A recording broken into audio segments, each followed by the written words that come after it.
SFI അതിക്രമത്തെ ചോദ്യം ചെയ്ത മുൻ പ്രിൻസിപ്പലിന് പെൻഷൻ നിഷേധിച്ചു. കാസർഗോഡ് ഗവൺമെന്റ് കോളേജ് മുൻ പ്രിൻസിപ്പൽ ഡോക്ടർ എം രമയ്ക്കാണ് പെൻഷൻ നിഷേധിച്ചത്. പെൻഷൻ തടഞ്ഞു വെക്കരുതെന്ന ഹൈക്കോടതി ഉത്തരവ് നിലനിൽക്കെയാണ് സർക്കാരിന്റെ ഈ നടപടി.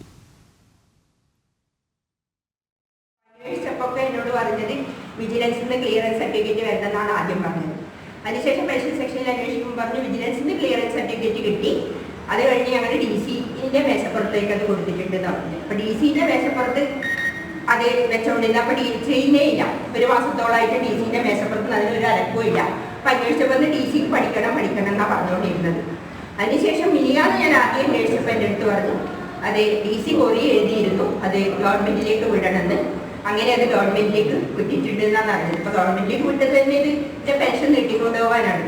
ഞാൻ മനസ്സിലാക്കുന്നിടത്തോളം കാലം ഞാൻ മാർച്ച് 31 റിട്ടയർ ചെയ്ത ഒരു അധ്യാപികയാണ്. എനിക്ക് ശരിക്കും ഏപ്രിൽ മാസം ഫസ്റ്റ് വീക്കിൽ മാർച്ച് മാസത്തെ ശമ്പളവും കിട്ടണം, ഏപ്രിലത്തെ പെൻഷനും കിട്ടണം. പെൻഷൻ നമുക്ക് അഡ്വാൻസ് ആയിട്ട് കിട്ടും.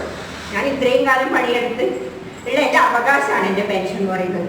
അത് ഒരു കാരണമില്ലാതെ ഇപ്പം തടഞ്ഞു വെച്ചിരിക്കുകയാണ്. ഇപ്പം മാർച്ച് 31 ഞാൻ റിട്ടയർ ഇത്രയും കാലമായിട്ട് എൻ്റെ പെൻഷൻ തടഞ്ഞു വെച്ചേക്കുന്നു. ശരിക്കും ഇത് DC-ന്ന് ഡയറക്റ്റായിട്ട് DC അപ്രൂവ് ചെയ്ത് AG അക്കൗണ്ടന്റ് ജനറലിന്റെ ഓഫീസിലായിരുന്നു പോവേണ്ടിയിരുന്നത്. പക്ഷേ ഇവര് നേരെ അത് ഗവൺമെന്റിലേക്കാണ് വിട്ടിട്ടുള്ളത്. ഈ വാർത്തയുടെ വിശദാംശങ്ങളുമായി ദിസ്ന സുരേഷ് ചേരുന്നു. ദിസ്ന, ശമ്പളവും പെൻഷനും അവകാശമാണ്, ആ അവകാശമാണ് നിഷേധിച്ചിരിക്കുന്നത്. ചെയ്ത തെറ്റ് SFI അതിക്രമത്തെ ചോദ്യം ചെയ്തു എന്നതാണ്. അതൊരു തെറ്റല്ല. പക്ഷേ എങ്കിലും പ്രതികരിക്കുന്നവരെ, ശബ്ദമുയർത്തുന്നവരെ ഒക്കെ നിശബ്ദമാക്കുന്ന ഒരു സമീപനം, ആ സമീപനമാണ് ഇപ്പോൾ സർക്കാരിൻ്റെ ഭാഗത്തു നിന്ന് ഉണ്ടായിരിക്കുന്നത്. എന്തായാലും ഹൈക്കോടതി ഉത്തരവ് നിലനിൽക്കുകയാണ്. ഇപ്പോൾ പെൻഷൻ തടഞ്ഞു വച്ചിരിക്കുന്നത്. ഈ രമ ടീച്ചർ ഇനി എങ്ങനെ മുന്നോട്ട് പോകാനാണ് ഉദ്ദേശിക്കുന്നത്? അനിൽ നമ്പ്യാർ സൂചിപ്പിച്ചതുപോലെ തന്നെ ഈ സംഭവവുമായി ബന്ധപ്പെട്ട് ഹൈക്കോടതി ഇടപെട്ടിട്ടും സർക്കാർ വഴങ്ങിയിട്ടില്ല എന്ന ആരോപണവുമായിട്ട് തന്നെയാണ് കാസർഗോഡ് ഗവൺമെന്റ് കോളേജ് മുൻ പ്രിൻസിപ്പൽ എം രമ ഇപ്പോൾ രംഗത്ത് വന്നിരിക്കുന്നത്. ഇവർ പറയുന്നത് കാസർഗോഡ് ഗവൺമെന്റ് കോളേജിൽ SFI നടത്തിയ ക്രിമിനൽ പ്രവർത്തനങ്ങളെ ചോദ്യം ചെയ്തതിന്റെ ഭാഗമായാണ് ഇവരുടെ പെൻഷൻ സർക്കാർ ഇപ്പോഴും തടഞ്ഞു വെച്ചിരിക്കുന്നത് എന്നൊരു ആരോപണമാണ് ഇവർ ഉന്നയിച്ചിട്ടുള്ളത്. രമയ്ക്കെതിരെയുള്ള, അതായത് ഹൈക്കോടതി ഉത്തരവുണ്ടായിട്ട് പോലും ഇവർക്ക് പെൻഷൻ അനുവദിക്കാൻ സർക്കാർ തയ്യാറായിട്ടില്ല എന്നതാണ് ഇവർ പറയുന്നത്. ഇവരെ സ്ഥലം മാറ്റിയിരുന്നു.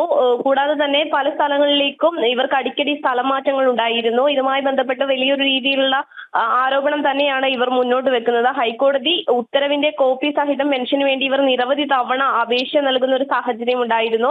അപേക്ഷ നൽകിയിട്ട് ഇപ്പോൾ 3 മാസം കഴിഞ്ഞു. എന്നിട്ടും യാതൊരു തരത്തിലുള്ള നടപടിയും ഉണ്ടായിട്ടില്ല എന്ന് തന്നെയാണ് രമ പറയുന്നത്. ഇതിനിടെ ഇവർ അവസാനം ജോലി ചെയ്ത മഞ്ചേശ്വരം ഗവൺമെന്റ് കോളേജിലെ ഡയറക്ടർക്കും ഈ സംഭവവുമായി ബന്ധപ്പെട്ട് ഇവർ കത്തയച്ചിരുന്നു. അപ്പോൾ അവരുടെ ഭാഗത്ത് നിന്ന് ലഭ്യമാവുന്ന മറുപടി എന്ന് പറയുന്നത് അപേക്ഷ പരിശോധിച്ചു കൊണ്ടിരിക്കുകയായിരുന്നു എന്നത് മാത്രമായിരുന്നു അവർക്ക് ലഭ്യമായ മറുപടി. എന്നാൽ ഇതുമായി ബന്ധപ്പെട്ടാണ് ഇവർ ഇപ്പോൾ മാധ്യമങ്ങളെ കണ്ടിട്ടുള്ളത്. ഇവർ പറയുന്നത് നിരവധി തവണയായി ഇവർ ഇതുമായി ബന്ധപ്പെട്ട് പല സ്ഥലങ്ങളിലേക്കും പല സംവിധാനങ്ങളിലേക്കും പല ഉദ്യോഗസ്ഥർക്കും അപേക്ഷ നൽകുന്നു. എന്നിട്ട് പോലും യാതൊരു തരത്തിലുള്ള ആനുകൂല്യമോ പരിഗണനയോ തനിക്ക് ലഭ്യമാവുന്നില്ല എന്നൊരു കാര്യമാണ് പറയുന്നത്. പ്രധാനമായും ഇവർ ഉന്നയിക്കുന്നത് ഇവർ കാസർഗോഡ് ഗവൺമെന്റ് കോളേജിൽ പ്രിൻസിപ്പാൾ ആയിരുന്ന സമയത്ത് അവിടെ SFI നടത്തിയ പ്രവർത്തനങ്ങൾക്കെതിരെ ശക്തമായി പ്രതികരിച്ചൊരു പ്രിൻസിപ്പാൾ ആയിരുന്നു ഇവർ. അതുകൊണ്ട് തന്നെയാണ് തനിക്കെതിരെ ഇത്തരത്തിലുള്ള നടപടികൾ വരുന്നത് എന്നൊരു കാര്യമാണ് രമ പ്രധാനമായും വ്യക്തമാക്കുന്നത്. എന്തായാലും നടപടിയുമായി മുന്നോട്ട് പോകും എന്ന് തന്നെയാണ് ഈ അധ്യാപക വ്യക്തമാക്കിയിരിക്കുന്നത്. അനിൽ നമ്പ്യാർ.